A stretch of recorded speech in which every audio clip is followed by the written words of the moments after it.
between yesterday and today. Warm, but, protected by the clouds that have decided to envelop the city. And we are definitely not complaining, taking a much needed reprieve from the onslaught of the heat wave that was gripping us the whole of last week. Happy to see it leave us be, and hopefully we will not be returning anytime soon. We are flying high here at SAFM, having had a very successful inaugural lecture yesterday with our keynote speaker, Justice Mogoeng. It was a packed house, packed to capacity. The conversation was robust and engaging.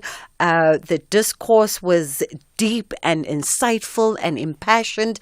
And I think sometimes when you create spaces like that, when you create spaces of gathering, spaces of safety, of opinion sharing, of experience exchange, of knowledge gathering, you can only but allow the energies to do what they do. And even if there's one or two controversial sentiments that are aired out in the room, it's all part of the discourse, right? It's all part of the environment that you've created and that you are fostering. And hopefully that kind of exchange just illuminates our experience as South Africans, as a collective. And we all walk out of the room a little bit richer, a little bit more challenged in our thinking, in how we move in the world, introspecting about our part and our views and how we see things. But all in all, coming out on the other side a little bit better for it. So here's to the first of many more, and hopefully we only get better and better as the years come. Lots coming up on the show today. We have a jam-packed schedule. In fact, we're going to be touching base with a criminologist and senior lecturer at the Stellenbosch University, and he's going to be enlightening us on a piece he wrote around South Africa's policing and some of the strategies that they are perhaps deploying that are not necessarily working in our efforts to combat crime. Also, we're going to get into stages, pages, screens, and more today. We're giving you not one but two fantastic art exhibitions. One pays tribute to the great statesman Nelson Mandela on the eve of his 10th anniversary of his passing, and the other by a young artist, Lebogang Mutaung, who's doing amazing work and is one of the most noted contemporary artist voices coming out of South Africa of this particular time. And she interrogates issues around identity, and centered to her work is how we present, particularly as Black women. Also coming up on the other side of 2 o'clock, we are going to continue a conversation that Aldrin kicked off yesterday, and it's on the back of that very disturbing incident that happened at the Hoër School with the white student calling the Black student the K word on a TikTok live, and we're going to look at issues around law in as far as that is concerned. And then, of course, we're going to wrap up the show a little bit later. I'll tell you more what's coming up on the agenda. 061-410-4107. That is our WhatsApp line if you'd like to send through a voice note. Or 086 000 2032. Arts, culture, and robust conversations with Bridget Masinga. It is the Full Circle on SAFM, leading the conversation on this, what is it today? This Thursday afternoon. We lose track of all sense of time the closer we get to the holidays. Dr. Guy Lamb is joining me on the line, and Guy is a criminologist and a senior lecturer at the Stellenbosch University. South Africa's crime statistics for the third quarter of 2023 show that people continue to face a very serious problem of violent crime, especially when it comes to murder and attempted murder. In fact, the country's per capita murder rate for 2022-23 was the highest in 20 years at 45 per 100,000, a 50% increase compared to 2012-2013. Good afternoon to you, Dr. Guy. How are you doing? Good afternoon, Bridget. I'm doing very well, and good afternoon to your listeners. Thank you so much for the time. Much appreciated. No doubt, this is something quite close and centered to South Africans' hearts. If we've not experienced crime directly, it's definitely touched you indirectly. And part of the work that you've presented is interrogating perhaps how the South African police are strategizing, or the strategies that they are deploying in response to this pandemic. Yeah, I mean, it's a reflection on what's been happening certainly over the past 10 years, but it's also reflecting back to the mid-1990s. So in terms of understanding what's going on now, we do need to reflect back because it is a deja vu experience we're going through. So back in the sort of early 1990s, during the political transition, there was heightened violent crime, certainly the higher than what we're experiencing at the moment. And then the sort of police worked together with government, and we brought out something called the National Crime Prevention Strategy. And that was this recognition that crime is a social and economic problem. The police can only do a certain amount of things to bring down crime. A lot of it has to be addressed by other government departments and other elements of society. So this plan came into being, and there was sort of recognition that the police would need to focus on high crime areas in addition to day-to-day policing. And what they would do in the high crime areas is what's known as stabilization, because you can't do any proper crime prevention in areas if there's, very high levels of violent crime happening there.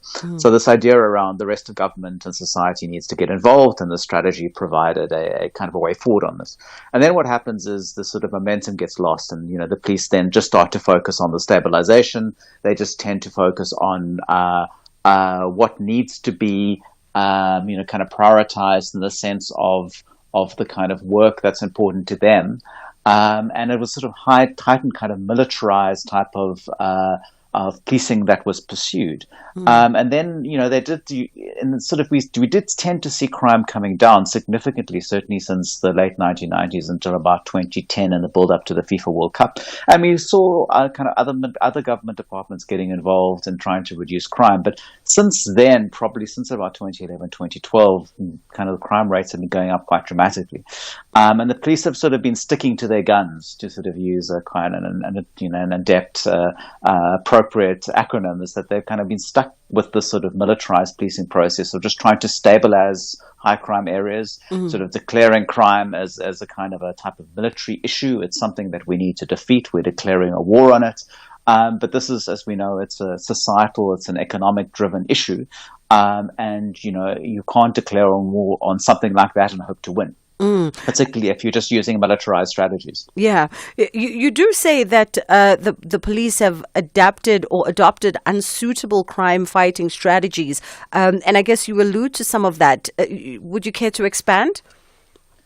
Well, essentially it's around, if the objective is defeating, as the police minister and many senior police officials have indicated, and, it's been in many kind of budget vote speeches about the police and within the SAPS annual reports and strategic plans, it's about we're going to bring down crime significantly. There was even a declaration of bringing it down by 50%, I think back in 2018. So the kind of approach is that if you want to do that, you have to understand what is driving crime. And you can only bring down crime if you can identify and address those risk factors.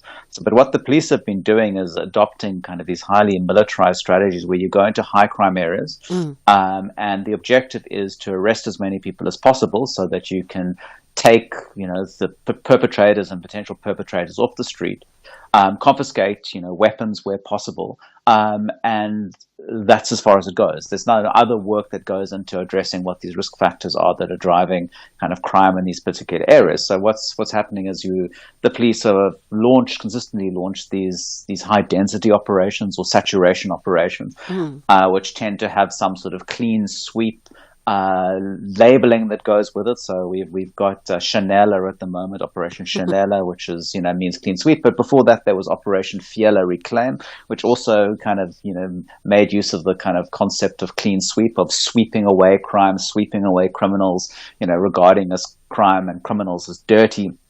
And the approach there is really just to arrest as many people possible, just use kind of aggressive policing, in a way to try and discourage people from perpetrating crime without addressing the causes of crime. So that's the kind of essence of the argument, to say there's, the police are trying hard, but the strategies are completely narrow and are not going to achieve this objective of bringing crime down significantly and winning the war on crime. Yeah. Because crime cannot be defeated. Let's take a quick break here, and then we'll come back and continue our conversation. If you are listening and want to weigh in, it's 061-410-4107. That is our WhatsApp line if you'd like to send through a WhatsApp, or you can always give us a shout on 086 000 2032. Yeah, I'm sure Nelly has newfound respect for me. I had to sort her out, hey? Next time she keeps quiet while I'm talking to her, she'll think twice, I tell you. Hey, Coach. And that'll be a perfect example to your son on how to treat a woman. Hey, now what does my son have to do with this now? Man, Coach, you tell me, man. Look how you turned out and think deep. Pella, the cycle could end with you. Let us uplift the boy child and raise real men for a gender violence-free tomorrow. A message brought to you by Love Life. This is an SABC-supported initiative. Open the Absa Cash Invest Tracker account and earn the best rates in the market, more than the top 10 money market funds' average returns. Enjoy unmatched advantages at an interest rate of 8.9% per annum. Plus, if you open your account today, you could win your share of 15 million rand in luxury travel experiences for two.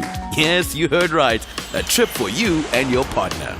My bank does that. Open yours today in less than 5 minutes on the banking app, at your nearest Absa branch, or consult your private banker or call 0860 111 515. Absa is an authorized FSP and a registered credit provider. T's and C's apply. The beauty, power, elegance and speed of horse racing. The passion at the heart of horse racing diligence. Where these magnificent creatures and their skilled jockeys compete for glory. Racing today. Catch it live on Mondays to Fridays on SABC Sport on DTT Channel 4. Also available on SABC Plus and SABCSport.com. Hashtag Horses of Great Character. Brought to you by SABC Sport. For the love of the game. The Portfolio Committee on Communications and Digital Technologies invites interested individuals and stakeholders to submit written comments on the SABC bill. The bill seeks to repeal the Broadcasting Act of 1999 to regulate the continued existence of the SABC, to provide for its governance, to amend the ICASA Act of 2000 and the Electronic Communications Act of 2005. For more information, contact the Portfolio Committee on Communications and Digital Technologies by emailing sabcbill@parliament.gov.za, directed to Hajira Sali. The closing date for written submissions is Friday, the 15th of December 2023 at 6:30 p.m. Bridget Masinga on SAFM. We are in conversation with criminologist and senior lecturer at the Stellenbosch University, Dr. Guy Lamb. And Dr. Guy, you mentioned, that the police have prioritized militarized policing approaches, but you also argue that these have not been effective. Well, they haven't been not effective in the long run, because the sense of what we're encountering here is it's not bringing down the levels of crime. So if we want to judge policing, and policing itself, it's been admitted by the minister and others that the police can't address all aspects of crime, but yet also the police claim responsibility and indicate that they will bring down crime levels, and they kind of have it in their performance indicators. So the point is, if you're wanting to bring down crime in a sustainable way, and we judge the police on the basis of the crime statistics, that they're not winning the war on crime as they have defined it, the war on crime. And the point is that because what they're doing is really just, it's kind of in a sort of short-term types of interventions where you go out and arrest more than 1 million people a year. Very few of those people actually end up going to trial. They might spend a few hours or a few days within a sort of a police holding cell, and then generally they're released. Or in very few cases go to court. So, for example, in the South African criminal justice system, like many criminal justice systems, is kind of based on a disincentive assumption, namely that people are dissuaded from committing crime because there will be consequences and penalties if you commit crime. But if we take a long, hard look at what happens within South Africa, very few cases, particularly of violent crime, end up in court. Because of the nature of the police work, that insufficient evidence was able to be collected, or the MPA look at the dockets that are presented to them and they make a decision that they're not going to take cases to court because the chances of securing a conviction are quite low. So in this kind of sense around that, the police are on a statistics basis are arresting a lot of people, and they are, that's not translating into reduction in crime rates because it's about, those people aren't necessarily getting convicted, or the sort of policing strategies are not addressing what's driving crime in the first place. You point out, of course, the complexities of the violent crime phenomenon in South Africa and saying that it requires a whole of government and a whole of society approach. Taking it one step further to say perhaps the various stakeholders must pool their resources in a coordinated effort if we are to make any kind of difference. Absolutely. I mean, it's the approach, it seems overwhelming if we look at it as sort of a national basis. But I think it's quite important if we sort of say, well, in South Africa, there are about 1,100 policing station areas or precincts. And out of that, less than 20% are responsible for the vast majority of violent crime within South Africa. And many of these areas, suffer from high levels of poverty, high levels of unemployment.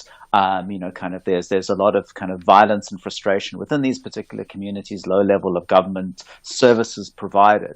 And if one was to say, let's focus on these areas, and certainly the police focus on them and devote their resources to try and police these areas through high-density operations. But if government said, let's focus on these areas and address the issues that are driving the violence, particularly violent crime in this area, then, by bringing in the different, social development, education, Department of Health, with a specific plan for these areas and working with the private sector and working with NGOs in a kind of coordinated way where resources are pooled, then we can result in a kind of positive outcome. So, for example, the Western Cape government is trying this. It's still early days, so they've got their safety plan. The problem is it's largely provincially based, tries to engage with national government. National government does support it in some respects. But the idea there is to have an area-based approach where you bring your different government departments to focus on the drivers of violence in those areas. So that was based on sort of, state-of-the-art thinking. But certainly in South Africa, we need to be thinking greater than that. We need to be focusing on all the major areas that are, high levels of crime and have a strategy for each area. And I guess what you say here also speaks to those underlying risk factors that you highlight in some of your research work. Absolutely. I mean, if we look when we think about violence, we look at both perpetration and victimization. So in the case of perpetration, most violent crime is perpetrated by younger men in sort of poorer, disadvantaged areas. And I mean, that we see the world over as most violence happens perpetrated by younger men in areas, doesn't matter what country you're in. And a lot of it has to do with a sort of sense of humiliation, frustration. It's linked to lower education levels. It's linked to, kind of often substance abuse. And so kind of focusing on that is one particular area. Also around understanding what makes women more vulnerable to violence, particularly in intimate relationships, particularly in family circumstances, and focusing on those particular issues, as well. It's largely around sort of norms. Often it's around economics, access to finance, inequitable gender norms as kind of a driver on this. So if we can focus on those sort of issues, I think we can make a difference. We fast run out of time for this afternoon, but thank you so much for the conversation. That was Dr. Guy Lamb, criminologist and senior lecturer at Stellenbosch University. You can always feel free to share your thoughts with us on WhatsApp. 061-410-4107. We'll endeavour to get to them in the gaps in between the show. Let's take a quick break for the headline news, and then we come back on the other side of this with more programming. And in the headlines, the DA in Johannesburg says the reinstatement of Floyd Brink as city manager contravenes the court's findings and sets a bad precedent for governance in the city. Floyd was reinstated following a vote of council. The High Court in Johannesburg ruled in an application that the DA had brought that the process to appoint Brink was procedurally flawed. In other news, the lead investigating officer in Senzo Meyiwa murder case has been asked to clarify when the warrants of arrest for the suspects were executed. The Defence Counsel is cross-examining Brigadier Bongani Gininda in the trial within a trial of a case in the High Court in Pretoria. And a 70-year-old Ugandan woman has delivered twins, becoming the oldest woman in Africa to give birth. I'll be back with more details on these and other stories at the top of the hour. You are listening to The Full Circle. It is The Full Circle on SAFM leading the conversation.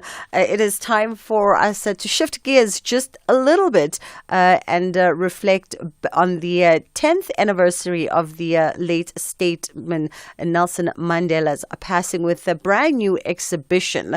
Let's get into stages, pages, screens and more. Stages, pages, screens and more with Bridget Masinga. The Nelson Mandela Foundation invites you to attend the exhibition opening of Nelson Mandela is Dead. It is an exhibition reflecting the first decade without Madiba, curated by the foundation's Neo Mukapa. And on the 5th of December, of course, Nelson Mandela had passed, which means we would be marking the 10th anniversary this year. And interesting conversation to be had with Neo. How are you doing? I'm good. I'm really thankful to be on the show. Well, we appreciate the time that you've taken to be in conversation with us. Let's get into, I guess, the title of the exhibition itself. One might go, okay, that's a very brass. Nelson Mandela is Dead, but it actually borrows inspiration from some really noted works of literature. It does. So the first port of call would be Sizwe Banzi is Dead, which was written by Athol Fugard, Winston Shona, John Gunny, and I think one other member of that company. And in that play, it was a South African play and a landmark South African play, very, very well honored. And in it, Sizwe Banzi needs a permit, a pass book that allows him to work in a particular area. He stumbles across a dead body with the passbook of Robert Zwelinzima, and he takes his identity. And it's an allegory of losing identity to gain personhood. And it's kind of in the reflections of his name, how Nelson was born Kholihlahla, and how in losing that name, at least in the public and in the global stage, he became known as Nelson. And so there is a kind of transfiguration of self. There's a kind of mutation of identity. And I think it's a thing that we all need to navigate. The second reference in the title is a phrase that was used by the philosopher Friedrich Nietzsche in the text Thus Spoke Zarathustra. And in it he says, God is dead. And what he was reflecting on is that the fundamental basis that governed our lives as we turned to secularism was not as prominent as it used to be, and it was an instruction, a call to action, that we need to take responsibility for our lives. We need to all be contributing meaningfully to civilization and civility and social justice in very similar ways that South Africa needs to do right now with the passing of Nelson Mandela. In one part, Neo, as the curator of this exhibition, in one part, from how I understand it, you're aiming to create a space for us to collectively grieve, but also at the same time to address the consequence of the late statesman's passing. How so? Well, it's really about this country. I think that Nelson Mandela, of course, was a human being, and he made mistakes, and he was human, and he lived out his life the best way he knew how to. But at the same time, he came to represent an idea. He became the symbolic representation of the Constitution, of our hopes for freedom, of the struggle against apartheid, and the victory over injustice in that same way.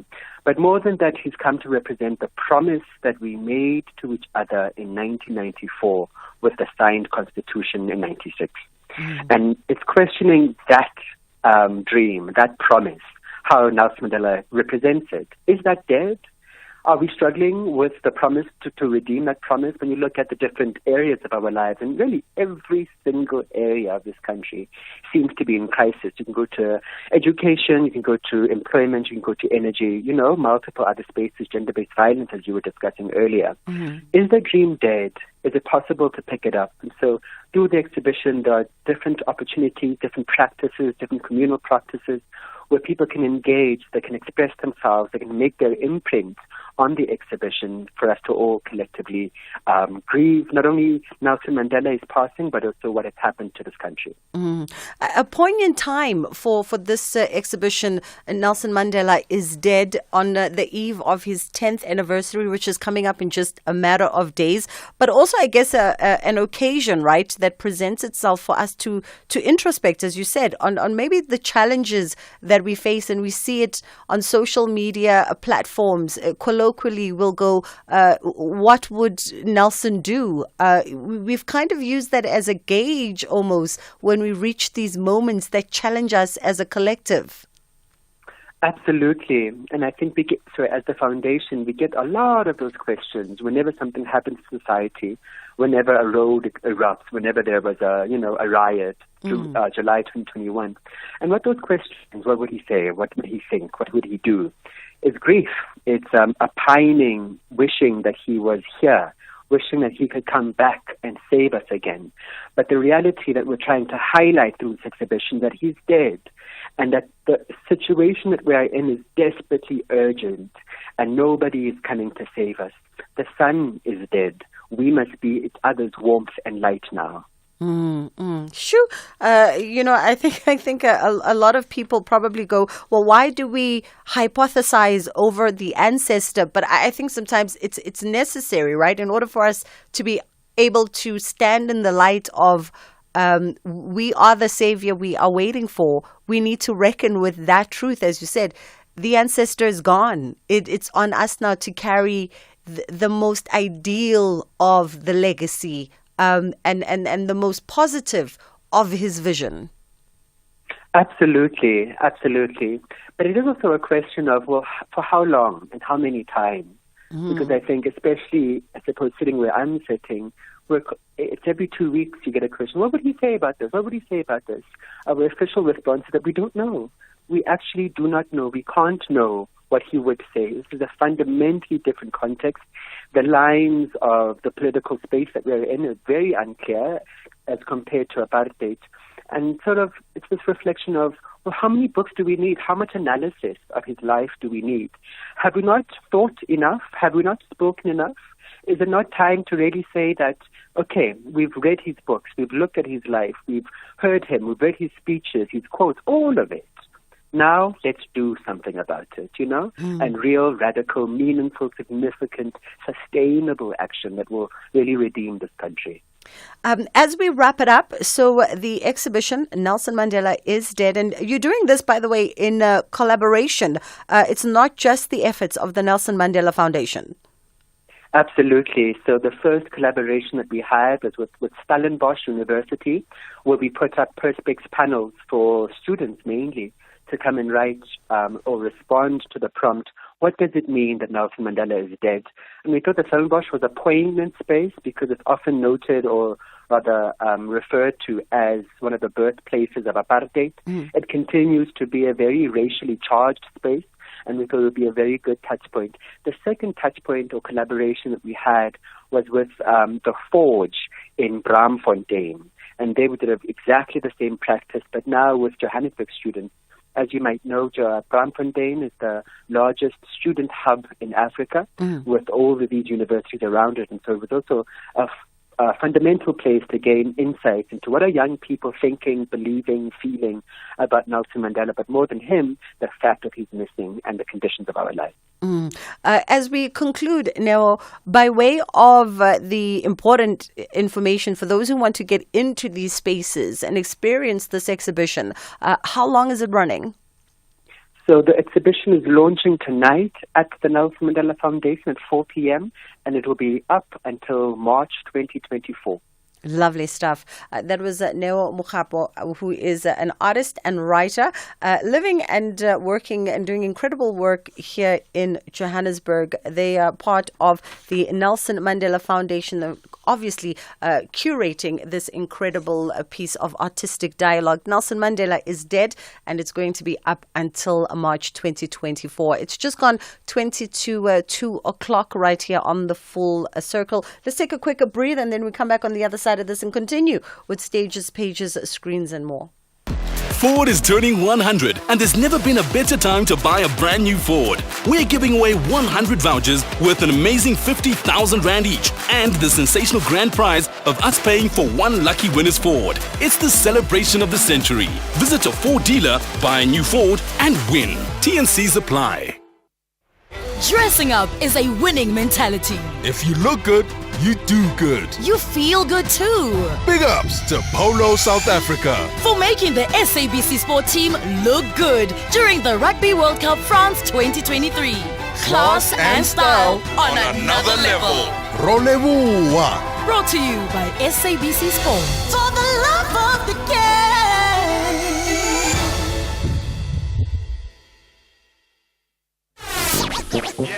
Don't miss out on the SAFM Playwriting Competition. To enter, visit safm.co.za. From the menu icon, select Competitions. Click on the SAFM Drama Playwriting Competition. Read the T's and C's of the competition. Check out the competition's Q&A. Fill in the entry form by clicking the link provided. Email your script to drama@safm.co.za. For further information, email drama@safm.co.za. Entries close on the 22nd of January 2024. SAFM, leading the conversation. Stages, pages, screens, and more with Bridget Masinga. We continue with stages, pages, screens, and more. And the work that we're highlighting today is a very important work indeed. The next artist, Lebohang Mutawung, is actually part of the Azel Langa Foundation Woman in Art Residency out in Cape Town. And she's put together a really thought-provoking exhibition, The Thread of Our Stories, which is an exhibition born from a collaboration between the Azel Langa Foundation Woman in Art Residency and, of course, herself. And we can't wait to find out what this particular idea interrogates, because a lot of her work is centered around blackness, black identity, but centering hair in the narrative. Good afternoon to you, Lebohang. How are you doing? Hi, I'm good, thanks, and you? I'm fantastic. Cannot complain. Firstly, how is the residency going? I remember us being in conversation when Azel launched this particular initiative a few years ago. And how has it been for you? It's been great. So I'm actually done with the residency. So what happened was I did the residency 2 months ago, and what the showcase is about right now, it's the works that I was able to do when I was in Cape Town. So the showcase is showing all the works that I did there in Cape Town. Lovely. Yeah. So a lot of your work historically, people who are familiar with your work, we know that you center hair in a lot of your narrative. Why is it of importance for you, firstly, before we get into the exhibition, why is it of importance for you to tell the black story using hair as the vehicle? Oh, okay. So just to tell you a backstory about myself, I used to be a hairstylist. Yeah. I started plaiting hair when I was very young. I think from the age of 10, I started plaiting like my family, friends, teachers, classmates. And then when I got to high school, I started doing it for money. And what I can say is that in the process of doing it, at that time, I fell in love with hair. I became passionate with it. I became fascinated. I started researching about it, what it means to different women, what it means to me. And then I also shared a lot of stories with my clients, like to get an idea of hair journeys and stuff like that. So when I studied fine arts, I was still a student at the time. And yeah, while I was studying art, I was also plaiting people. Like if Yeah. So I think, that's when the idea came. Now I'm gonna start using hair in my work, because the thing is, also when I was plaiting people, I started to see like hair plaiting as an art form. I started to see myself doing art instead of just plaiting people.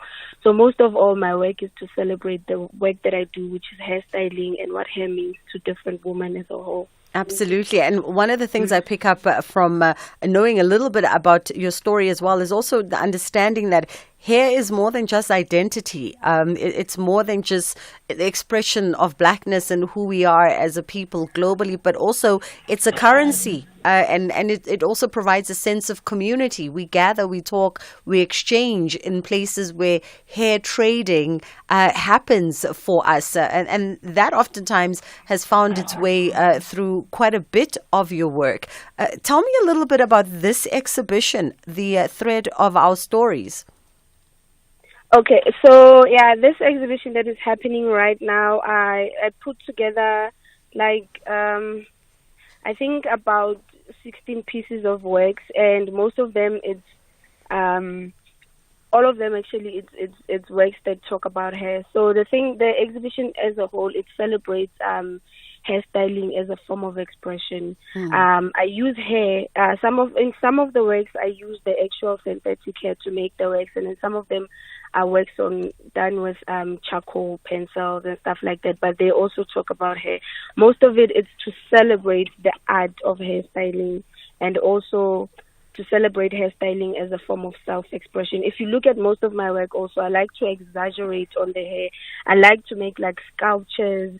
I like to exaggerate so that it's because the idea that for me to actually take this idea and put it into my art, I felt like when it's seen on someone's head, it's not appreciated more. So I wanted to take it and then put it into canvases and make it large scale so that when people see it, they can appreciate it more, to celebrate the beauty of hair and how it is used as a form of self-expression for us women. Because I believe that my hair, personally, my hair is the one part of my body that allows me to be creative. I can be dramatic, I can style it however I want, and I feel good when I have my hair done. So for me, my hair is the one part of my body that allows me to be who I am and express myself even more. Mostly also because I am a creative, I am an artist, and I love to create art using my hair. You also say that this particular exhibition doesn't claim to define what future Africa may have, but rather to address through contemporary art important issues on identity and a sense of belonging and shared values. Yes, elaborate for us on that. I'm sorry, I didn't get that. Sorry. I was saying that you say that this particular exhibition doesn't claim to define what future Africa may have, but rather it's an attempt for you to highlight issues around a sense of belonging and around shared values. Yes, like I said, I believe that as women, we have the right to express ourselves however we are. I see that most of the time as people, we look into other people for inspiration. We look to the West, we look to what celebrities are doing, and that's where most of the time, that's what we do. We just look at who's doing what. So I believe that as a person, we need to express ourselves the way we want to, the way you want to be seen. So that's why most of the hairstyles and most of the models, most of the artworks that you see in my work, it's the actual models. It's the models that I actually braided them. I braided them first and then took pictures. And then from the pictures, I use them as references to create an artwork out of it. So it's, yeah. Well, listen, congratulations on this new exhibition. I know every time I've been in conversation with Lebohang Motaung, she does get a little bit coy in discussing her work, but it is a beautiful body of work. And when she says it's quite elaborate and quite exaggerated, with very much a 3D texture to it. If you've never seen it, you've never engaged it, you can find her on social media at Lebohang Motaung. And of course, the exhibition is running, The Thread of Our Stories. Tell me, is it showcasing? Where is it showcasing? Let me not assume that it's in Cape Town. No, it's not showcasing in Cape Town. It's at Le Creative in Brisbane. So what's happening is that this exhibition is a pop-up exhibition, and we're still going to have a big one in Cape Town. Okay. This is an introduction to the big exhibition that will be happening in Cape Town, as the residency was happening in Cape Town. Yeah. So now it's to introduce the exhibition that's still coming. Okay. When she makes it, thank you so much for the conversation, Lebogang. When she makes a reference to the exhibition showcasing at Le Creative, that means that it's going to come with a hefty price tag for you if you want to see this collection of artworks, because as you know, Le Creative is the restaurant of the sea, well, or rather the Faves. Let's put it that way. It is the restaurant of the Faves, run and owned by Michelin chef Wandile Mabaso. So if you want to see this particular exhibition, it's going to run you a pretty penny, because it must be accompanied by a meal and perhaps a bottle of something French to go with it. We'll keep you abreast, and as soon as it opens up in a more public space in Cape Town, we'll definitely give you a reminder of that. It's just gone 10 to 2 o'clock. It's time for us to get into Kids Corner. Get ready for an adventure of a lifetime with SABC TV Licenses Ultimate Competition. Feel the pulse-pounding excitement of a Bundesliga match live on an all-expenses-paid journey you'll never forget. Or embrace the rhythm of your dreams at the Coachella Music Festival. The choice is yours. A football fan's paradise or a music lover's haven. Simply pay your TV license, then head to www.winnerholidaywithsabctvlicenses.co.za for a chance to win big. And don't forget, there are incredible weekly prizes up for grabs too. TV licenses. Pay yours. Make a difference. The Northwest Provincial Legislature on Premier, Finance, Cooperative Governance, Human Settlement and Traditional Affairs will conduct public hearings on the Northwest Adjustment Appropriation Bill and Northwest Financial Bill on Unauthorized Expenditure on the 1st of December 2023 at Makgore Community Hall in Makgore Nakamudiri Mulema District, Mogopa Community Hall in Ventersdorp, Dr. Kenneth Kahunda District, Seking Tribal Hall in Dr. Rufse Gamutsi Mompati District, and Mortele Community Hall in Bojanala District. All public hearings start at 10 o'clock. Banyana, African champions and top 16 team in the world are in action on Monday the 4th of December 2023 at the Lucas Moripe Stadium at 3 p.m. They are on the road to defend the trophy as they face Burkina Faso for the Women's Africa Cup of Nations 2024 qualifiers. Join us to close the year. Tickets are available at Ticket Pro at 20 Rand for adults and free for children under 12 and scholars in uniform. You can also watch the match live on S3 at 3 p.m.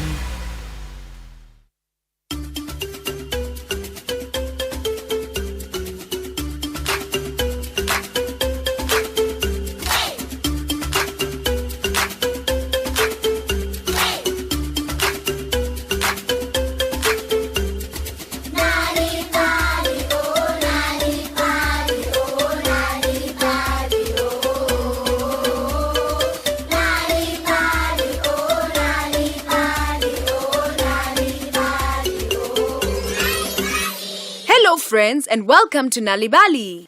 Regular toothbrushing helps to remove bacteria and plaque that causes tooth decay and gum diseases. Brush your teeth twice a day, in the morning and before going to bed at night. Introduce toothbrushing early so that it becomes part of your daily routine, and when you grow up, you won't struggle with adjusting to good hygiene practices.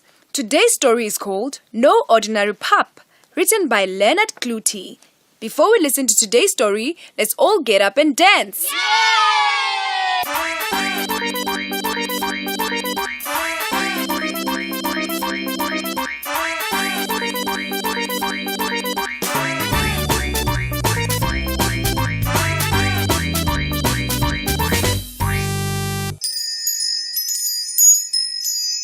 Lila was excited. It was her birthday. She kept running to the window to look outside. When is Papa getting home? Why is he taking so long? Lila couldn't wait to see what gift her father would bring her. Calm down.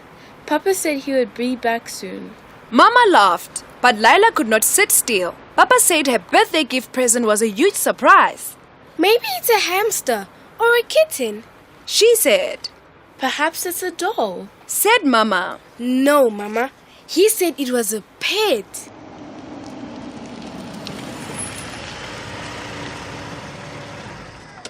Then she had Papa's car. Here he is! He's here! Papa! She shouted, dashing outside to the car. Ah, the birthday girl. Papa hugged her and gave her a kiss. Where is it? Where is it, Papa? Where is it? Lila asked. Papa took a cage covered with a cloth out of the car. Please open the front door for me so that I can carry it inside. Lila skipped to the front door, and Papa walked in behind her carrying the covered cage. He put it down on the coffee table. Can I open it? Please, please, please. Lila asked, jumping up and down in excitement. Go on then, said Mama. Lila lifted the cloth. She bent forward and looked in the cage.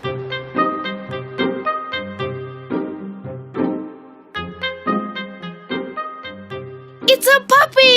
It's a puppy! Lila said happily. But the puppy looked strange.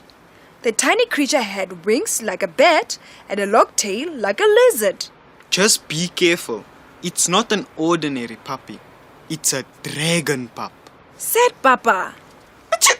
Just then, the dragon pup sniffled and snuffled, and then it sneezed. Flames shot out of its mouth, just missing Lila's hair. You naughty little pup, said Lila. She got such a fright that she fell backwards and landed flat on her bottom. The little dragon pushed its nose against the bars of the cage and looked at Lila. It looked so sweet that Lila laughed. Lila opened the cage door and took the little dragon out. Unfortunately, as she stood up, she bumped a chair and there was a loud bang as it hit the floor.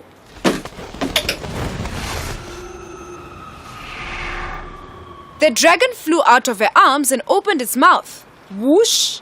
And goodbye to Mama's pot plants. Stop that dragon pup! Shouted Mama. But the little dragon was frightened and too fast. It flew out of the open front door. Lila, Papa and Mama chased after the dragon pup. The neighbor was busy mowing his lawn when the dragon pup flew over his garden. Whoosh! And a smoking black streak lay across the neighbor's lawn. Stop that dragon pup! Shouted the neighbor. Layla, Papa and Mama and the neighbor chased after the dragon pup. Around the corner came the postman on his bicycle, ringing his bicycle bell. Whoosh! His bag of letters was turned into ash. Stop that dragon pup! Shouted the postman. Lila, Papa, Mama, the neighbor and the postman chased after the dragon pup.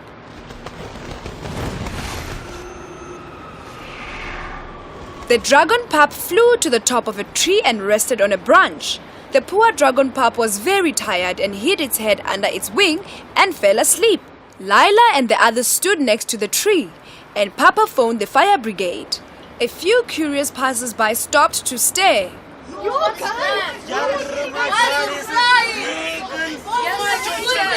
Whose dragon pup is that? Asked the postman, thinking about his burnt mail bag. It's mine, and I got it as a birthday present, said Lila. Who buys a child a dragon pup? Complained the neighbor, thinking about his scorched lawn.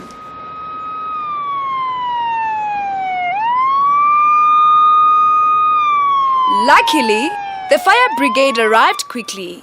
A fireman climbed the ladder and brought the dragon pup out of the tree. Once they were safely back on the ground, he put a muzzle on the dragon pup. Right.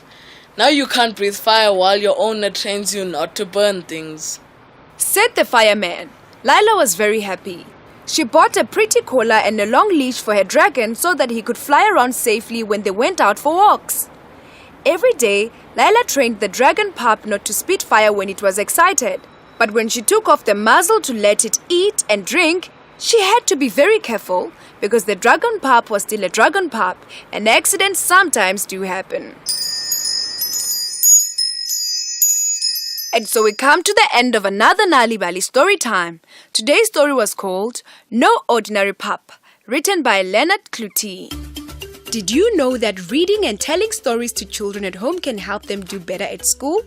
If you want free stories to read to your children or for your children to enjoy on their own, visit Nali Bali website www.nalibali.org or Mobi site www.nalibali.mobi. You will find stories in 11 South African languages, as well as tips for reading and sharing stories with your children to grow their potential. Also look out for the bilingual Nali Bali Reading for Enjoyment supplements with great children's stories and activities available in newspapers. Nali Bali, it starts with a story. Independent and impartial. This is SAFM News. Top stories this hour. DA unhappy with the reinstatement of Joburg's city manager, and 70-year-old becomes the oldest woman in Africa to give birth. Good afternoon. The DA in Johannesburg says the reinstatement of Floyd Brink as city manager contravenes the court's findings and sets a bad precedent for governance in the city. Floyd was reinstated following a vote of council. The High Court in Johannesburg ruled in an application that the DA had brought that the process to appoint Brink was procedurally flawed. Last week, the court dismissed the city's appeal challenging the ruling. In a statement, the city says it still believes the court failed to independently consider the valid legal arguments presented before it in the process that council had taken in approving the report to appoint the city manager in February 2023. The DA's Johannesburg caucus leader Belinda Kaiser Eshionjoku. This is not only burden to our residents financially, but set a dangerous precedence in governance. The Democratic Alliance is committed in restoring integrity, accountability, legality in Johannesburg governance. We stand against the prioritization of political interest over the welfare of our residents. We propose policies for transparent, accountable governance. We are prepared to go to court and take legal action to ensure justice and uphold the rule of law, offering a governance model focused on the city's growth and prosperity. Meanwhile, the DA's motion for the dissolution of the City of Johannesburg Council has failed. The party brought the motion citing service delivery and leadership challenges facing the city. The city has been plagued by leadership challenges, including the constant mayoral changes. Last week, a new speaker, Margaret Arnolds, was elected after the removal of Colleen Makubele following her expulsion from COPE. Johannesburg Council Speaker Margaret Arnolds announced the results following the voting of the motion in council. Councillors. Okay, the result is as follows. No one abstained. The yeses 63. The noes 165. The item is not carried. The latest Ipsos findings show that ANC support has dropped significantly from 2015. The party's support dropped from 63% in 2015 to only 33% in June 2023. The combined opposition support rose from 21% to 48% over the same period. The Inclusive Society Institute CEO Daryl Swanepoel says despite the data, the ANC will continue to lead post-2024 elections either on its own or in a coalition. The ultimate finding of the poll is that the ANC will get somewhere between 48 and 53% of the vote, depending on the voter turnout. On a low voter turnout, they will get 53%. On a medium voter turnout, 48%, and on a high turnout, 50%. We believe the medium turnout is the more realistic one. The lead investigating officer in the Senzo Meyiwa murder case has been asked to clarify when the warrants of arrest for the suspects were executed. The Defence Counsel is cross-examining Brigadier Bongani Gininda in the trial within a trial of the case in the High Court in Pretoria. 5 men are on trial for gunning down the Bafana Bafana Star in Vosloorus, east of Johannesburg on October 2014. Pearl Makobane reports. Warrants of arrest were issued on the 23rd of October 2020 and were executed on the 26th the same year. But Ngomezulu says both accused 1 and 2 were already in custody by then. However, State Prosecutor George Baloyi objected to this line of questions, saying the trial within a trial is about the admissibility of confession statements and the issue of of warrants should be left for the main trial. Pilma Kubani, SABC News, Pretoria. And finally, a 70-year-old Ugandan woman has delivered twins, becoming the oldest woman in Africa to give birth. Safina Namukwaya, who became pregnant through IVF treatment, delivered a boy and a girl by cesarean yesterday at a hospital in the capital, Kampala. It was her second delivery in 3 years after giving birth to a girl in 2020. Namukwaya says she had experienced multiple difficulties during her second pregnancy, including her children's father's desertion. And recapping our top story this hour, the DA in Johannesburg says the reinstatement of Floyd Brink as city manager contravenes the court's findings and sets a bad precedent for governance in the city. I'll be back with the headlines at the bottom of the hour. For SFM News, I'm Nomalizo Mandela.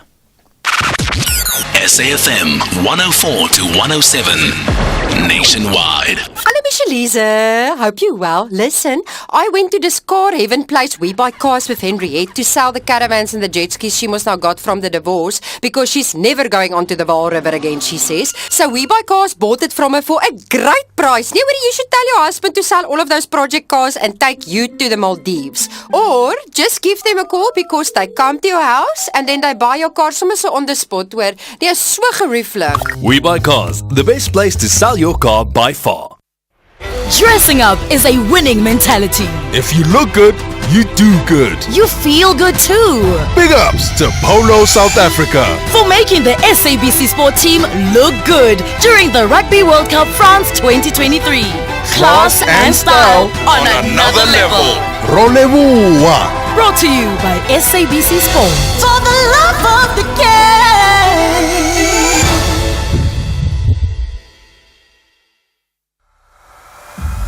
The 16 Days of Activism for No Violence Against Women and Children campaign. This year, be an activist. Play your part. Do not protect abusers. Report them. Hashtag no to GBVF. SAFM leading the conversation. The Full Circle with Bridget Masinga. Monday to Friday, 1 to 3 p.m.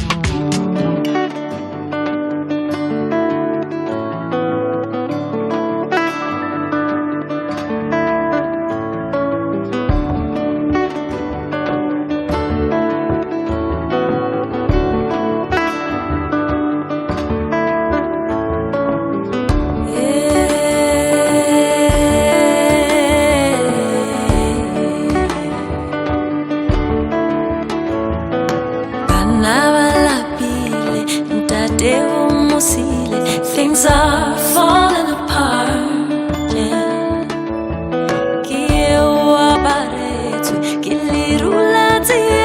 I tell you times are hard, yeah. But a woman takes it all in her stride, yeah. Yes, a woman never lets down her pride, yeah. Throwing praises to it, singing, let love love thee. Throwing praises to the wind, singing, let love love thee.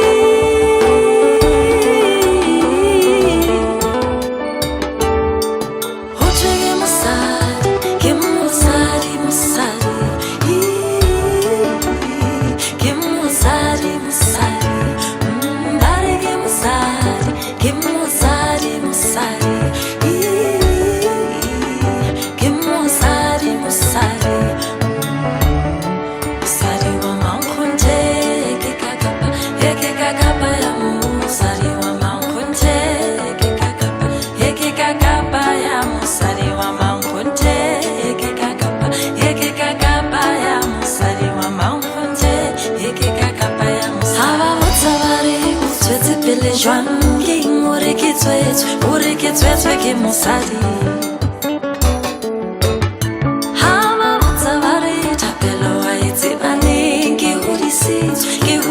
nyetswe ke mosadi tsela entle wa ikgetha jwang ka tataiso ya mosadi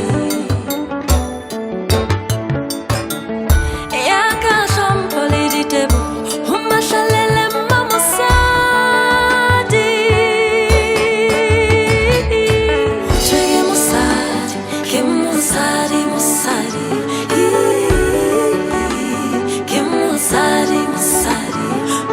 mbare ke mosadi ke mosadi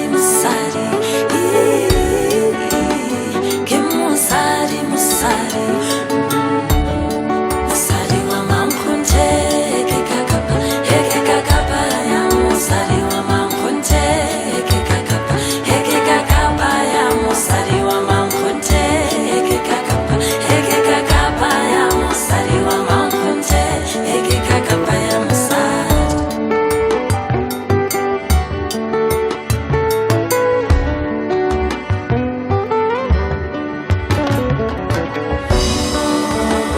Throwing praises to the wind, singing, let love thee. Throwing praises to the wind, singing, let love thee.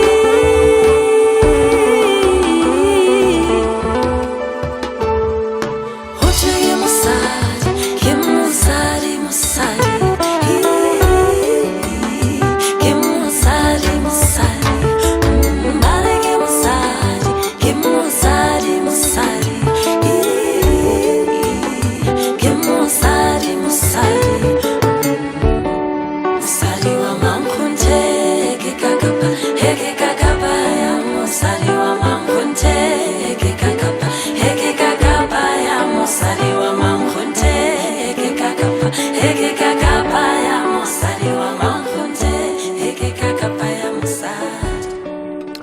Great melody, beautiful song. Malay coming through with Musadi. That is how we kick into the second hour of the Full Circle with myself, Bridget Masinga, this afternoon.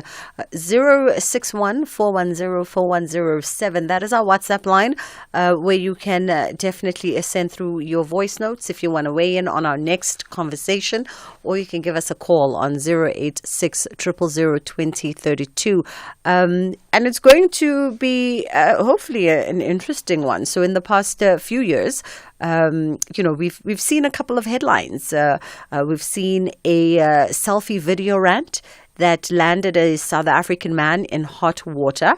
In fact, Kesinar was charged with 6 counts of criminal injuria and 2 of incitement to public violence after recording himself spewing racist languaging at the country's first citizen, President Cyril Ramaphosa. He subsequently apologized to the president. We've also seen South African real estate agent Vicky Momberg, who was caught on camera verbally abusing a black policeman, using the racial slur, the K word, repeatedly during her tirade against a man who was trying to assist her. The state brought a case of criminal injuria against Momberg, and the court found her guilty and sentenced her to 3 years in jail with 1 suspended. And of course, most recent as a few days ago, we saw the viral TikTok video of the white teenage scholar who went live on the popular social media platform TikTok. And I addressed who I'm assuming is his fellow schoolmate, one Sonabile, with the K word. And of course, there's been a few other incidents that have sparked the conversation around racial tensions, race relations, the use of the K word in South Africa. And today we thought we'd catch up with criminal lawyer Ian Ellis and firstly get an understanding around what the law says around incidences like this, particularly when it comes to using racial slurs, specifically the K word. And of course, understanding when lawyers say they've brought criminal injuria cases up against said perpetrators, what does that mean in reality? Good afternoon to you, Ian. How are you doing? Good afternoon, Bridget. Good afternoon to the viewers. I'm well, thanks, and yourself. I'm fantastic. I cannot complain. I guess perhaps let's start by understanding, I've read of the cases of Vicky Momberg, Kesinar, and there's been a few others that have been charged with criminal injuria. I'm sure I'm not even pronouncing the Latin correct there. But what is criminal injuria in the context of South Africa? What does it mean and what does it encompass? Okay, well, criminal injuria, what it is, it's from the old Latin term of to injure one's reputation, or to injure their dignity in a criminal way. Ian, so it's basically the criminal version of a defamation suit. Ian, let me halt you right there before we get any further. Let's try and change the line. So we can get a crisp, clear line in order for us to have a good conversation this afternoon. 061-410-4107, that is our WhatsApp line. And perhaps as a jump off to you, if you are listening to our conversation on the back of that TikTok incident, I wonder what your thoughts are in as far as what the South African law says around racial slurs and racial languaging. Do you think that the law needs to be a little bit harder in as far as enforcing some kind of consequence for using racially charged words and racially charged slurs, specifically the K word? What do you wish to see by way of a consequence in as far as that is concerned? Okay, Ian, I'm told you are back. Let's start back at the beginning. Help us understand. Cool, Bridget, and good afternoon once again. I hope you can hear me a bit clearer now. Much better, yes.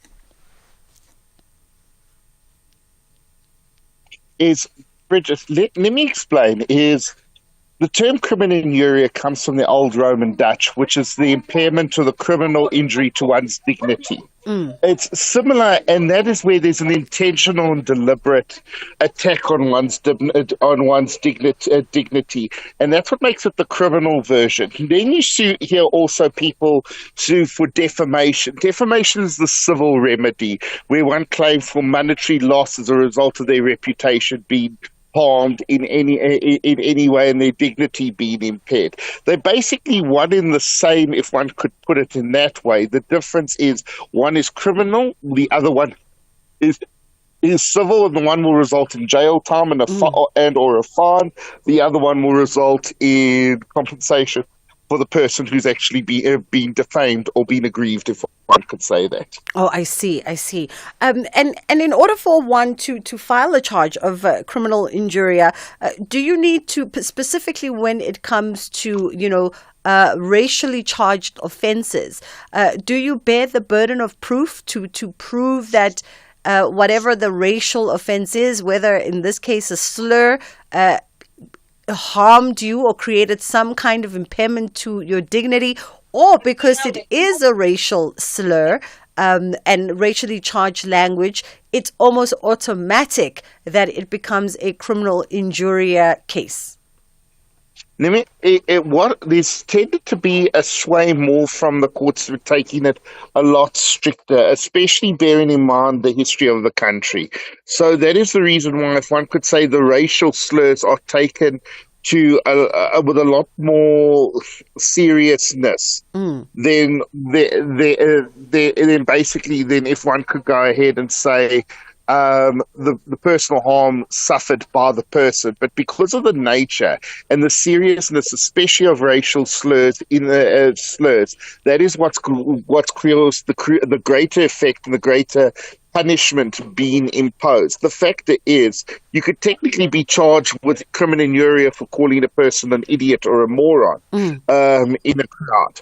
But because it's not it hasn't got that that veracity, especially of the using the K word, that it's going to be taken a lot less seriously in terms, especially of our constitution, because of the equality and all the various other issues surrounding the history and especially the use of that word. That then it would if, say, you just go ahead and call someone a fool. How significant was the judgment in the Vicky Momberg case? Did that sort of set a precedence for how the law approaches these kinds of incidences by way of consequence? What it did is it did set a precedent, especially with regards with sentencing.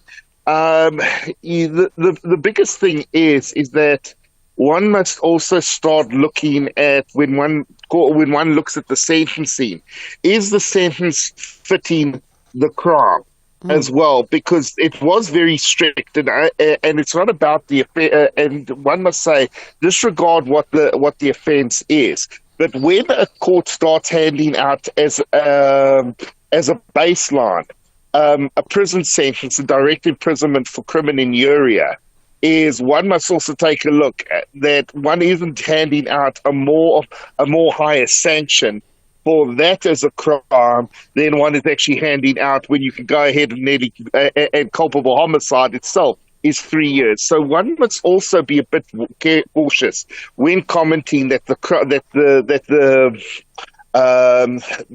consequence must suit the crime as well. And that's where the Vicky Momberg one, when it was originally looked at, was originally going to be taken on appeal because they felt that the sentence may have been too harsh from that perspective.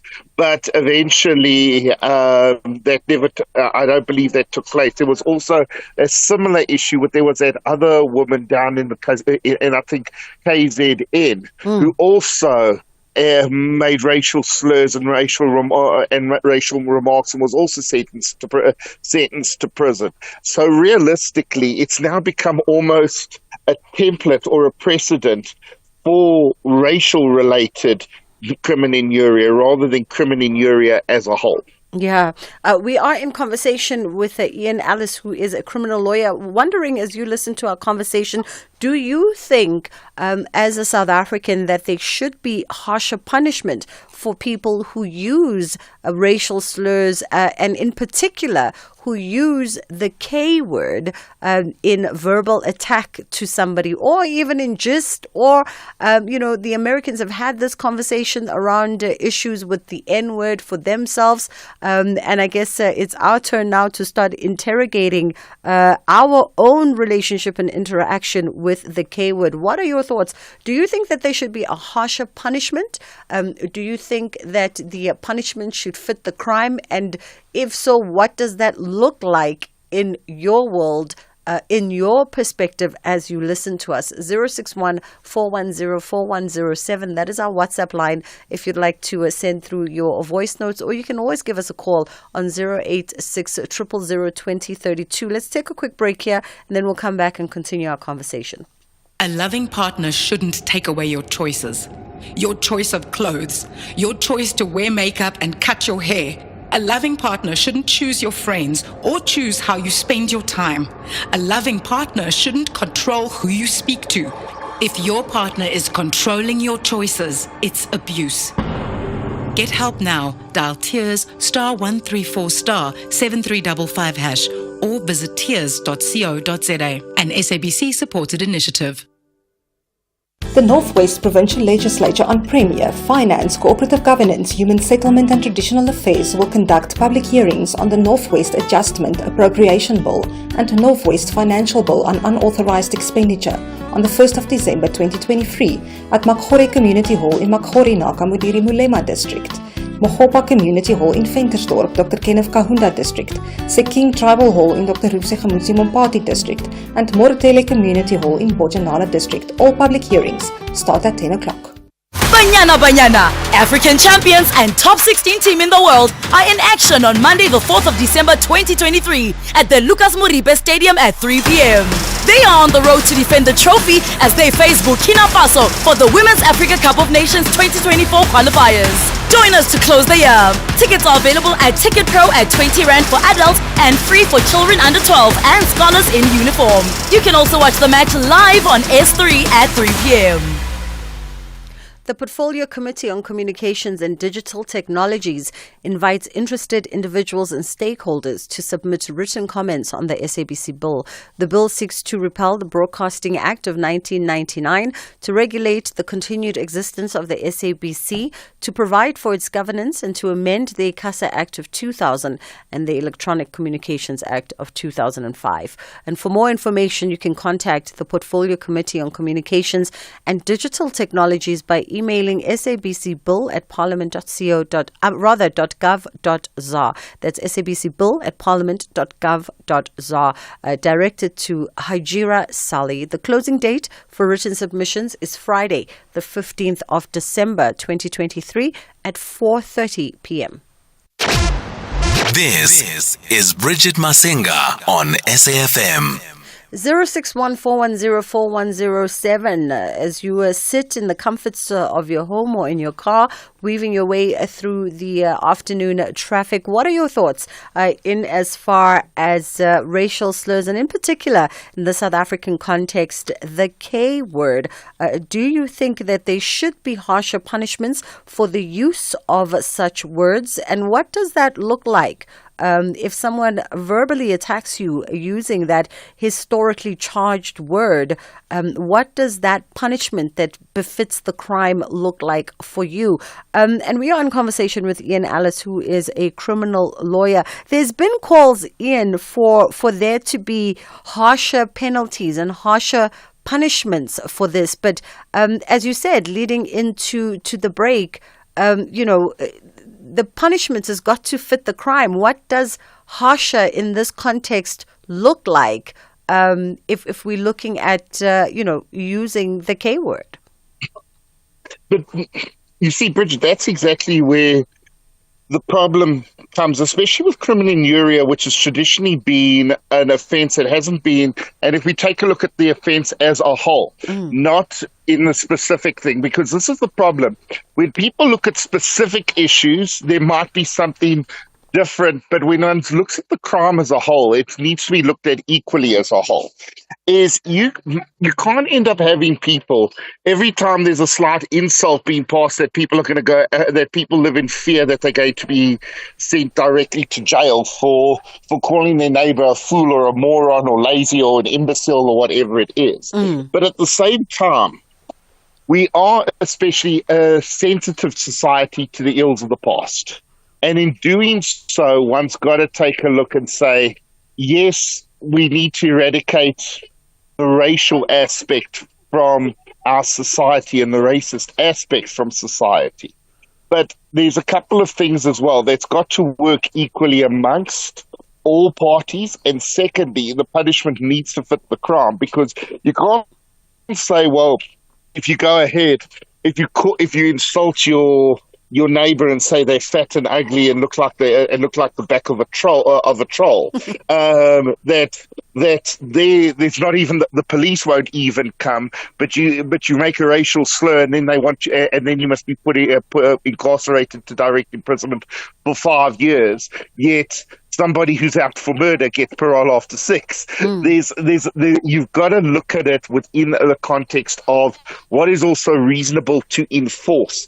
You can't fill your prison systems with people who basically abuse one another. Where are you going to put the other harsher criminals? That's where the problem comes. And you can't have a society of pure criminology. Yes, it's wrong. And yes, you know what, there needs to be some sort of punishment, but you've got to look at the crime holistically before you just look at certain aspects and certain words having a different impact. Remember one thing, what might be sensitive for some person might not affect another, but they may have their own type of sensitive terms. And because you've got such a multifaceted population with different cultures, different races, different religions, it becomes a very slippery slope about where does one actually hold the yardstick, and where does one become a more overpowering as opposed to another. Where can you can't insult a person racially, but you can insult them religiously. Yeah. Are they then you're getting into the same murky zone, and one person the police aren't going to come out for, and another you're going to be looking at 3 years imprisonment. You can't govern that type of thing. That's the thing for law, and especially prison sentences. It needs to be consistent within the realm of that crime. Yeah. You can't have murder of one person, it's a year, and a murder for another person, it's 40 years. That's the thing. It has to be consistent. Let's hold it there for a second, Ian, as we take the headline news. Mike in Middleburg, I know you've been patiently waiting. I'm going to come to you immediately after the headline news.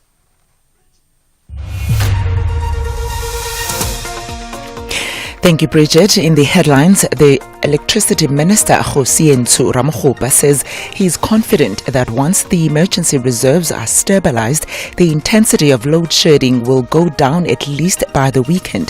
Ramokgopa was addressing the media during the handing over of 450 gasoline generators donated by the People's Republic of China. In other news, the DA in the Johannesburg says the reinstatement of Floyd Brink as city manager contravenes the court's findings and sets a bad precedent for governance in the city. Floyd was reinstated following a vote of council. The High Court in Johannesburg ruled in an application that the DA had brought that the process to appoint Brink was procedurally flawed. And shortly after Hamas agreed to extend its truce with Israel by 1 day, just minutes before the pause was due to expire, Israeli police indicated that 2 Palestinian gunmen opened fire at a bus stop in Jerusalem, killing at least 3 people during the early morning rush hour. Details on these and other stories at the top of the hour. Arts, culture, and robust conversations with Bridget Masinga. Mike out in Middleburg, thank you so much for your patience. Mike? Yes. Yes, there you are. Go ahead. Yes, thank you for taking my call. It's a pleasure, sir. Yeah, indeed. I endorse the view that there should be harsher punishment, for using such derogatory words like the K word. Remember the history of white supremacy, where we're coming from, in South Africa. And actually, you also look internationally across the world, you see that this ugly utterance is rife.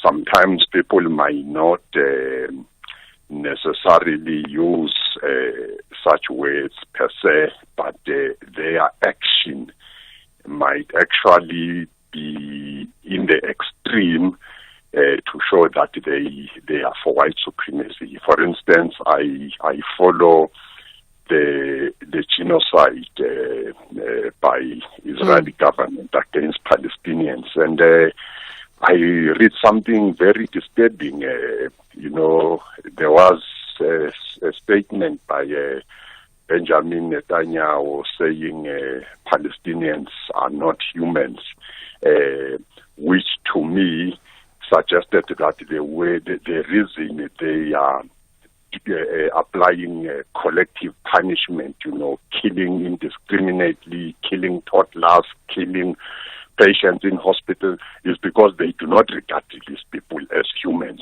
So you can see how far this thing can go. So if we can really take a stance here in South Africa and have a very harsh law, I think we will send a clear message, and many countries can learn good examples from us. Thanks for sharing. That was Mike out in Middleburg.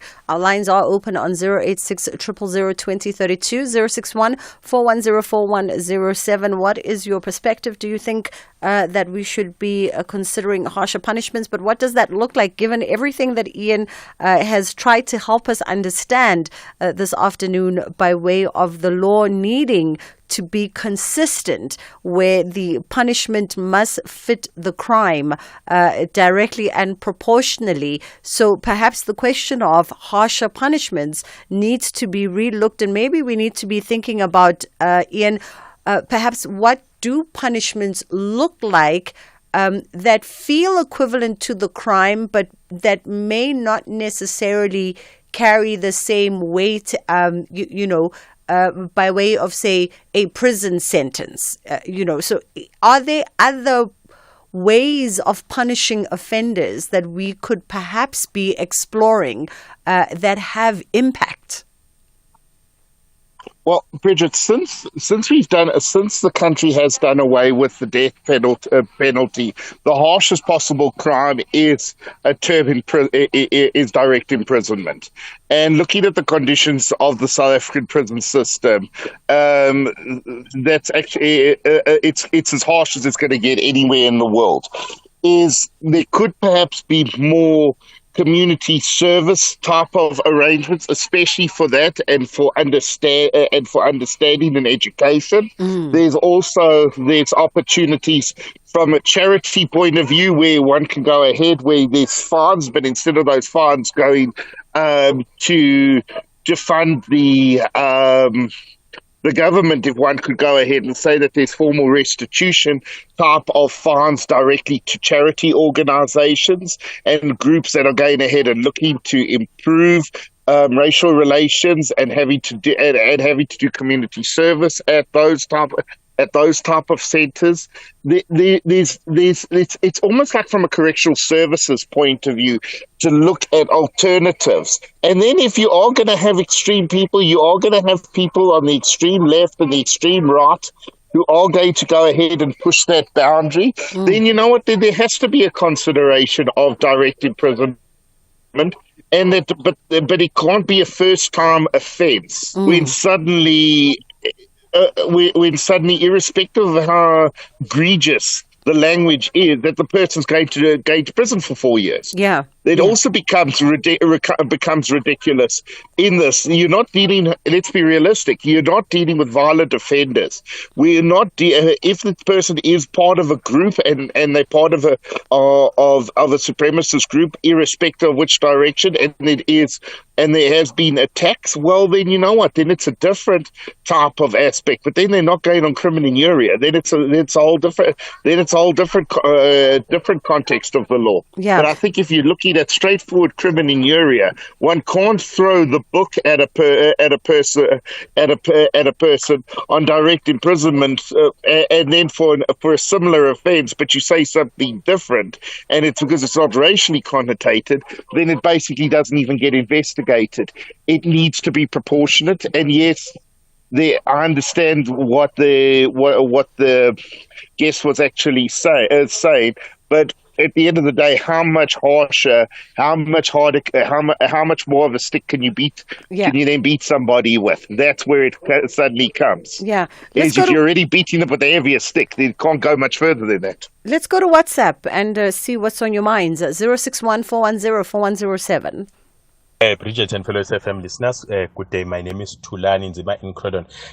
So long as there is an option for a fine, white people in their truest nature, especially the racist ones, they will never ever stop feeling as if they are clever and more superior than black people. It is for that particular reason, unprovoked, those boys opted to use whatever nonsense that the racist remarks, unprovoked, decided to use such. For them, it's nothing but a feeling, and they've got all the monies to defend themselves. We can even fire them or chase them away from the schools. Their parents are going to build schools for them because lot was stolen during that particular. They are in charge of the economy. That's why they don't give a damn. Thank you.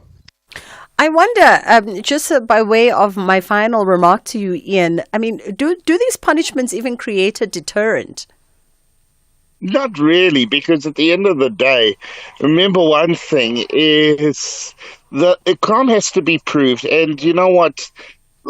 The deterrent is not going to go ahead and stop certain groups. Remember one thing: you're going to go ahead and always have those groups, and understand. And if one could go ahead and understand, remember this has become subject not only in the courts with where the accused white people, but if one also looks at certain of those cases which involved the EFF as well, and utterances and supposed race and alleged racist attributes in the Equality Court and fines being issued, it's not going to be a deterrent for anybody. But realistically, can you sit and lock up everybody for how many people can you lock up for that? And what is your basis? The state's got to prove its crime. And it just becomes a little superfluous, and we become almost like a military state where it's too heavy-handed, and we're going to run out of. And just the pragmatic problem, you're going to run out of space in jails if you imprison people for everything. Absolutely. That was Ian, Alice, always a pleasure being in conversation. Let's jump to WhatsApp as we prepare to wrap up the conversation. Aldrin St. Pierre is coming through to let us know what's coming up on Beyond the Headline. Good afternoon, my sister. This thing has been discussed for many years. So, my opinion is simple.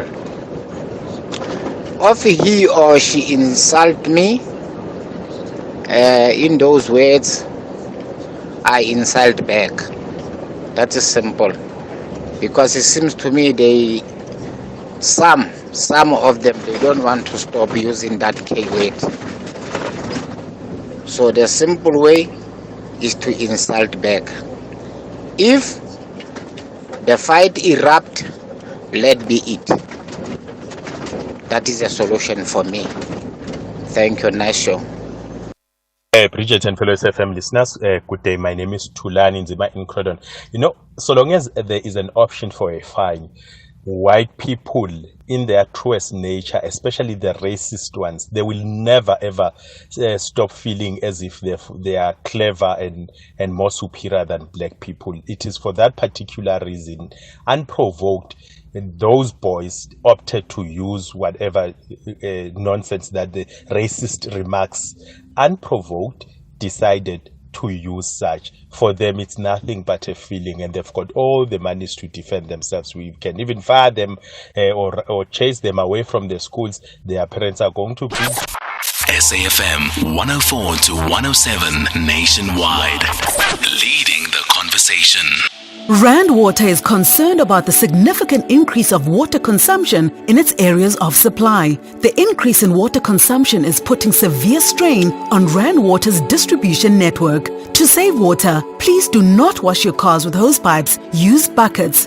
Water your garden with sprinklers between sunset and sunrise. Do not wash your pavements with hose pipes. Use brooms. Repair your leaking taps. Cover your swimming pools to avoid quick evaporation. Shower instead of bathing in a tub. This message is sponsored by Rand Water in partnership with City of Joburg, City of Ekurhuleni, and City of Tshwane.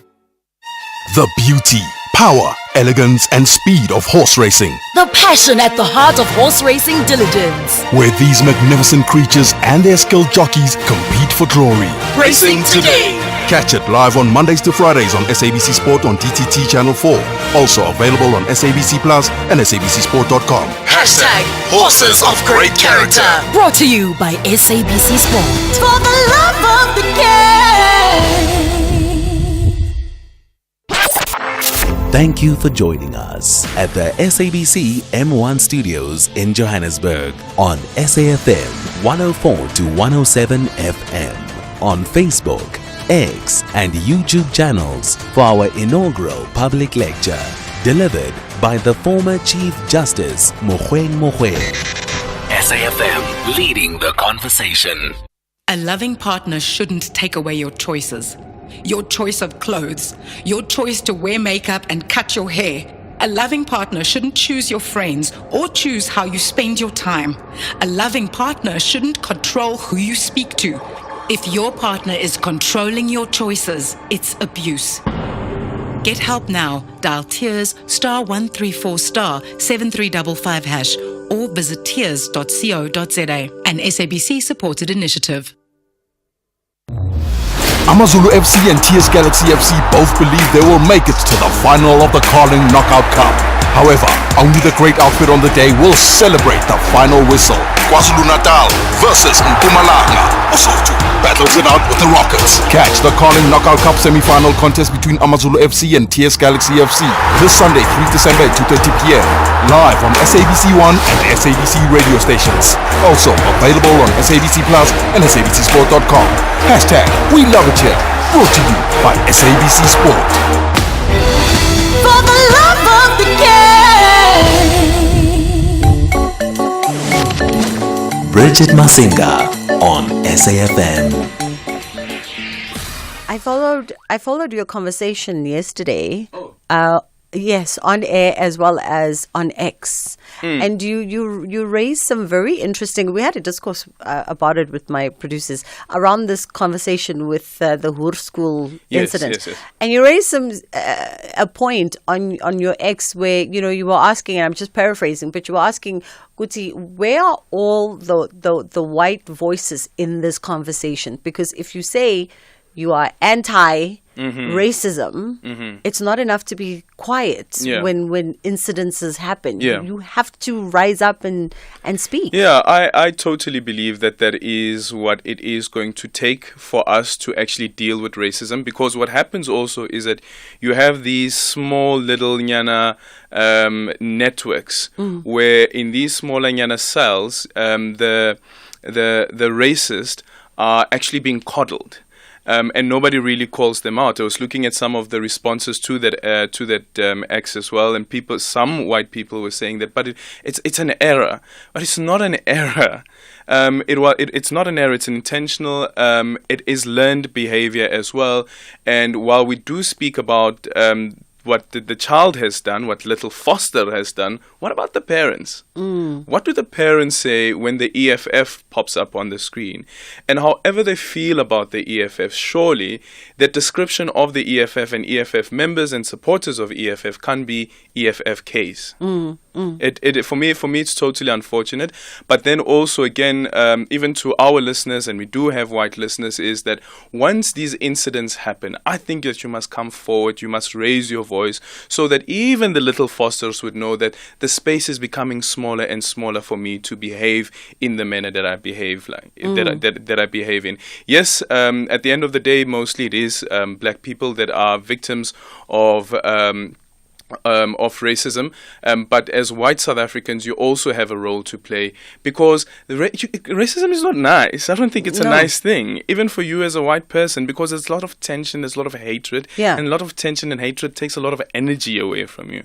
So don't you want to live in a happy South Africa where we all live together? Like, for instance, when we had the Stronger Together euphoria around the Rugby World Cup, and I was saying to one of our listeners yesterday that the same collective approach to racism should also apply. So when we celebrate our achievements that we have made collectively, we celebrate those collectively. And when we deal with people who are pulling the country backwards, we need to deal with those people collectively. Whether you're black, whether you're white, your voice must be heard. Absolutely. What's coming up today? Okay, coming up on the show this afternoon, I just actually finished up a conversation with economist and political analyst Moelet Zimbeki, speaking about the state of the country and also what his predictions are looking into the elections going into 2024. One of the interesting points that he raises as well is about the EFF, because the EFF is such a young political party, yet you find that the EFF is still holding on to ideologies that are from the early 1900s and 1955. They speak about the Freedom Charter.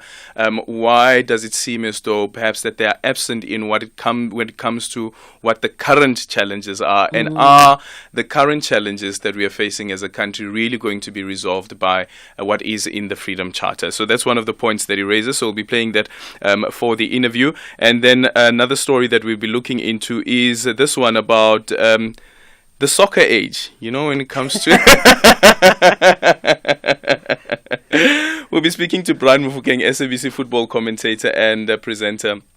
So just recently, former Kaizer Chiefs and Mamelodi Sundowns and SuperSport United star Thuso Phala shocked many soccer fans when he revealed that many players do not use their real age. Surprise, surprise? I'm not surprised. Okay. Oh, wow. it's going to get scandalized. That's coming up on Beyond the Headline with Aldrin Sampear. Here, there, and everywhere. SAFM 106.6 FM in Bloemfontein. You're listening to Bridget Masinga on SAFM. It is the final moments of the Full Circle, 061-410-4107. That is our WhatsApp line if you'd like to share your perspective. And Aldrin makes really a salient, reasonable request of us all to say that if we're going to be together in the moments of euphoria and happiness, if we are going to come together, under the banner of this rainbow nation of being South African, then surely also in the difficult times, in the tough times, in the times that call on us to hold each other as individuals accountable for our own behaviors in order to foster change, surely then we cannot then be silent and relegate that to whatever race feels aggrieved. In fact, I would even emphasize that those moments call on us even more as a collective to be louder together, across all the races, all the religions, to be louder together to say, not in our name are you going to be perpetuating that kind of behavior. It does nobody any good. 061-410-4107. And this is by no means us saying that we should all get along, hold hands and sing Kumbaya and like each other. We can dislike each other. We don't have to get along, but we can have one common purpose. And the common purpose is to create a better looking and a better feeling South Africa for the next generations, so that they don't have to make the mistakes that previous generations made, right? 061-410-4107. That is our WhatsApp line. Let's go to WhatsApp and hear what's on your mind. Hi, SAFM. I just want to comment on the racial slurs. Before we just take it out of context, I'm also going to not use any racial slurs either, but I want the listeners to call in. I want the Khoi people to call in. I want the San people to call in. I want the Bushman to call in. I want the colored people. I want the Indian people. I want the Muslim people. I want the English people. I want the Afrikaans people. I want the Venda people. I want the Xhosa people. I want the Zulu people. I want the Transkei people. Each one has a derogatory name for another person. I want people to call in and let's start using this as a good forum to discuss what are racial words to other people, not just the K word. Let's just start opening our minds up and opening up this dialogue. What other words can we add to the K word that should never be uttered in South Africa?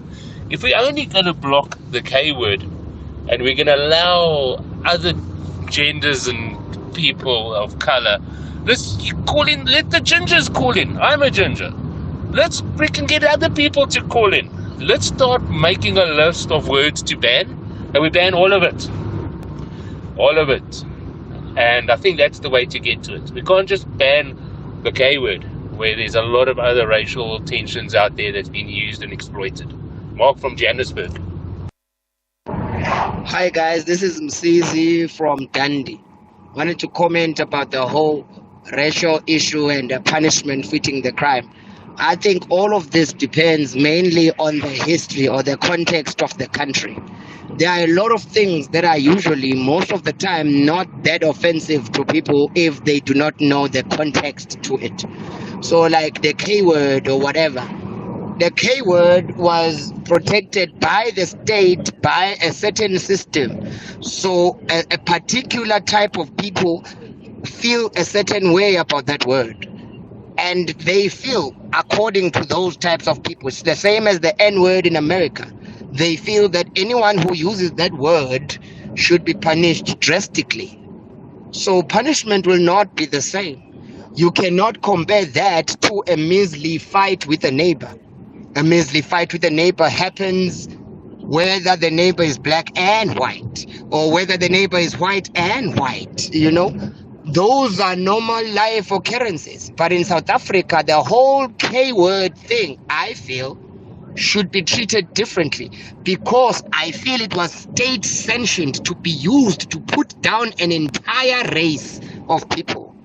And now you are using it after it has been taken off the legal register.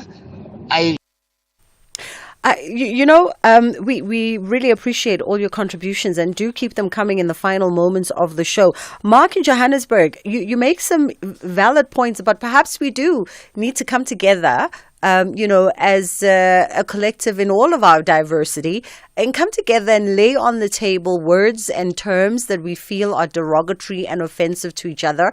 And as you were speaking, just to highlight, by the way, that making reference to the Khoi and the San people as Bushmen is derogatory. In all the conversations that we've had with representatives of that particular segment of the population, the Khoi and the San, the term Bushman is very much a derogatory one in reference to them.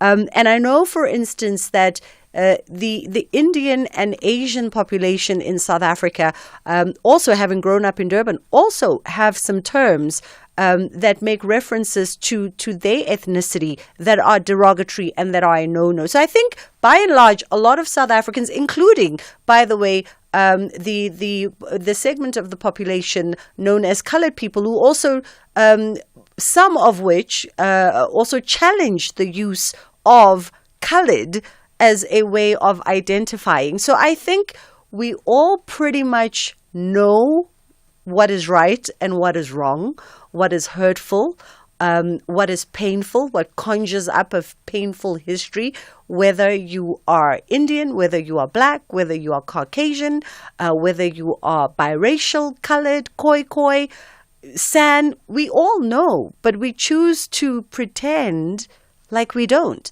But to your point, perhaps we do still need to have that conversation, because you're right, it is more than just the K word. It affects more than just the black part of the population, and it could do us a lot better. We've got another message on WhatsApp. My apologies. It reads, people need to be re-educated about the importance of loving each other. But the question remains, how can you love something if you don't know its value? Schools, churches, media can play a great role to educate pupils and use the values and benefits of loving one another. Good point. Let's see what else is on your mind. Yeah, good afternoon. That gentleman that sent the audio from Joburg, or is it Mike or what, talking about every people should phone and see if we've got derogative word and stuff. He's trying to protect the K word. He's a racist of note. Actually, his voice note shouldn't have been played. It's disgusting. It's a disgrace to all his race. Bob, Cape Town. Well, I think one of the things that we sort of we drew a consensus on at the inception of this show was that we would welcome various views and opinions, and we'll try our best not to silence or mute anybody for sharing. It allows us an opportunity to challenge each other. It allows us an opportunity to discourse amongst each other. And it allows us a moment to self-correct where there's room for self-correction or further interrogation of our own personal systems, beliefs, and perspectives.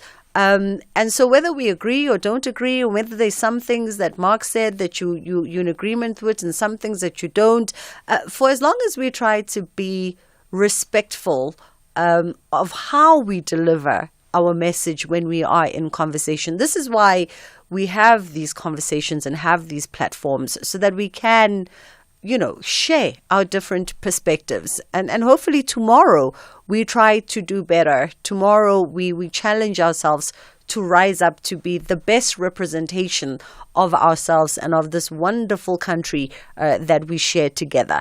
on that note, from me and my team, thank you so much for choosing to be in conversation with us. Hopefully we get to do it again tomorrow. If you're out on the roads, please be safe. I must have counted at least 6 really horrific accidents on my way to work today. So I don't know if it's mental and physical fatigue and we're distracted on the roads, not paying attention. It's that time of the year, it's understandable, but please be safe out there. Be extra vigilant, rather is the word I was looking for, and extra patient as you hit the roads. Inshallah, God willing, we get to do it again. Here, there, and everywhere.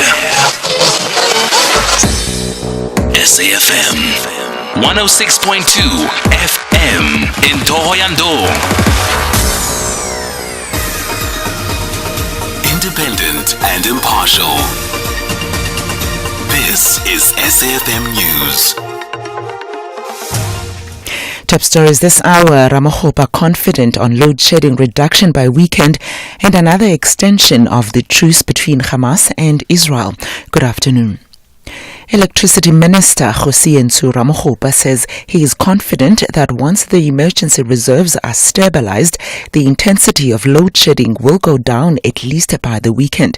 Ramaphosa was addressing the media during the handing over of 450 gasoline generators donated by the People's Republic of China. The official handover was at Pietermaritzburg in the Midlands of KwaZulu-Natal. These generators will be distributed to public service facilities nationally. This happens at a time when the country is battling rolling blackouts. Ramaphosa elaborates. The fact that there was significant depletion of our emergency reserves, the reserves have recovered, and we have seen that we have lowered the degree and intensity of load shedding. And one of the things that has been a bright spark is that we've been able to return the units much earlier. Kusile Unit 2 in the midst of Stage 6 has come back to give us an additional 800 megawatts. So once we stabilize the emergency reserves, I'm more than confident that going into the weekend you'll start seeing that the intensity of load shedding is going to go down.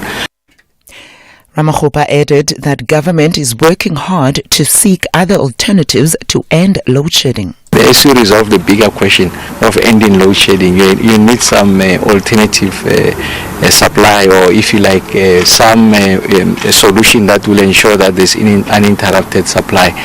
And on the sidelines of the BRICS, when the President Xi was here, we signed a number of agreements with South Africa and China, and one of those was to assist South Africa with emergency power solutions.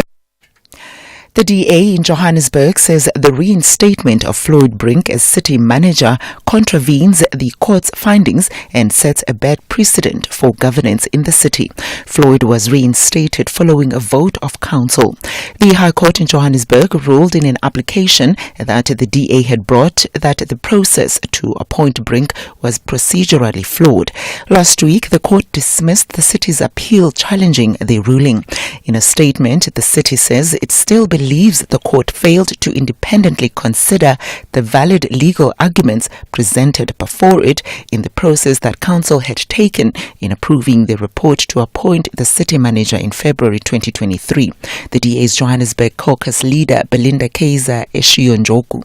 This is not only burden to our residents financially, but set a dangerous precedence in governance. The Democratic Alliance is committed in restoring integrity, accountability, legality in Johannesburg governance. We stand against the prioritization of political interest over the welfare of our residents. We propose policies for transparent, accountable governance. We are prepared to go to court and take legal action to ensure justice and uphold the rule of law, offering a governance model focused on the city's growth and prosperity. More than 200 workers at Agnes Gold Mine in Barberton have embarked on an underground protest action. They are accusing the mine of failing to take proper action against a manager who is allegedly accused of being a racist. The mine is also accused of failing to pay workers on time. Some workers also claim that they are not provided with protective clothing such as boots and earplugs. They are now calling for an intervention by the Department of Mineral Resources and Energy. This mine captain is racist. As we stand here, we don't want him in this mine anymore. Also, there's a plant HR that we don't need anymore.